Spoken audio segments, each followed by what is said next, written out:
আলহামদুলিল্লাহ, আলহামদুলিল্লাহ। আমার আল্লাহ তাআলার বড় বড় শুকরিয়া। আমি আপনাদের সাথে আছি হাসান মেহমুদ মুন্সি। আজকে ভিন্ন এক ধরনের কনটেন্ট নিয়ে আসছি। এটার কারণে অনেকে অনেক কিছু মনে করতে পারে, কিন্তু এটা বাস্তবতা আমাদের জানা দরকার। তাই আমি বলি যে বিখ্যাত কবি বিদ্রোহী কবি মুসলমান কবি কাজী নজরুল ইসলামের একটা বিখ্যাত কবিতা। সেই কবিতাটা সম্বন্ধে আপনারা সবাই জানেন, তারপর বলি বেশ্যা। যে নারীদের বেশ্যা বানায় কাজ, পুরুষের স্পর্শ ছাড়া তো কোনো নারী কলঙ্কিত বা বেশ্যা হয় না। তাহলে আঙ্গুলটা কেন নারীদের দিকেই ওঠে? যেমন কলঙ্কিত বিদ্রোহকে কাজী নজরুল ইসলাম, সাধুর নগরে বেশ্যা মরেছে, পাপের হয়েছে শেষ, বেশ্যার লাভ হবে না দাফন, এটাই সাধুর দেশ। জীবিত বেশ্যা ভোগে তো আছে, মূল্যে যত দোষ, দাফন কবেন হবে না এখন, সবে করে ফোঁস। বেশ্যা তো ছিল খাসমাল, তোদের রাতের রানী, দিনের বেলা ভ্রু কুচকাও, মরিলে দাও পানি। সাধু সুনামের ভেক ধরিয়া দেখালি দারুণ খেলা, মুখোশ তোদের খুলিব ছিঁড়ে আসবে তোদের বেলা। রাতের আঁধারে ভেশ্যার ঘর স্বর্গ তোদের কাছে, দিনের আলোতে চিনি না তাদের, তাকাও না লাজে। চিনি ভাই সব সাধুরে, হরেক রকম সাজে, সুযোগ পেলেই দরবেশ ছেড়ে দেখাও উদাম নাচ।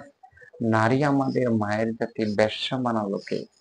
বদ্ধ সমাজে সতীর ছেলে খদ্দর সেজেছে, গরিব বা সস্তা জিনিস সবাই ডাকে ভাবি, সুযোগ পেলেই প্রস্তাব দাও আদিম পাপের দাবি।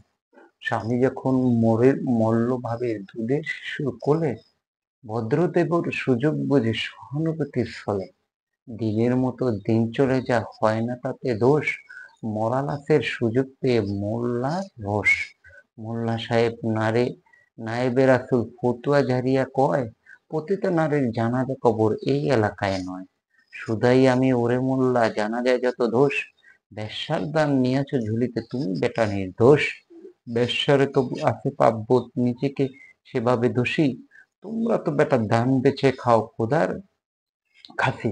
আল্লাহর ঘর মসজিদও আছে বেশ্যার দান, কলেমা পড়েছে সেও তো তবে নামতে মুসলমান। বেশ্যা নারী ব্যবসায় ব্যবসায় নারী পুরুষ কি সব দোষ, জানে মোল্লা খুলিবে না মুখ চাকরি যাওয়ার পথ, আর কতকাল থাকিবে অমন মুখোশধারীর দল, আসবে এবার মশাল নিয়ে ভাঙতে তোদের কল।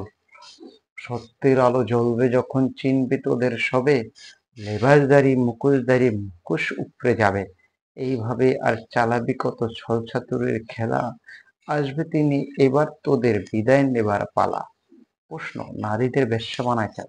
পুরুষের স্পর্শ ছাড়া তো কোনো নারী কলঙ্কিত ও বেশ্যা হয় না। তাহলে আঙ্গুলটা কেন নারীদের বেশ্যার দিকে ওঠে? এই সমাজতে এটাই বলতেছে না, আমি তো এটাই বলতেছে যে একটা নারীর যেমন ক্ষতি হইলে যে জায়গায় তার বিয়ে হয়ে যাচ্ছে, একটা পোলা যেমন লুচ্চামি কথা পাঠামি করে তারও কোনো জায়গায় বিয়ে হয়ে যাচ্ছে, তার কোনো বুঝতেছে না, এটা কেমন কথা? এই কারণে আহ, মহিলাদের, আমাদের মহিলা নারী বিদ্বেষীদের পালা, নারীবাদীদের পালা করে আছে। তাই আমরা সঠিক কথা বলি, যেমন একটা মহিলাদের যে অধিকার আছে সেই অধিকারে স্বামীর খেদমতের কথাই বলি, কিন্তু পুরুষের যে দায়িত্ব আছে সেটাও আমরা বলি, সেটা আমরা কম বলি, বলি না। আল্লাহ আমাদেরকে বোঝার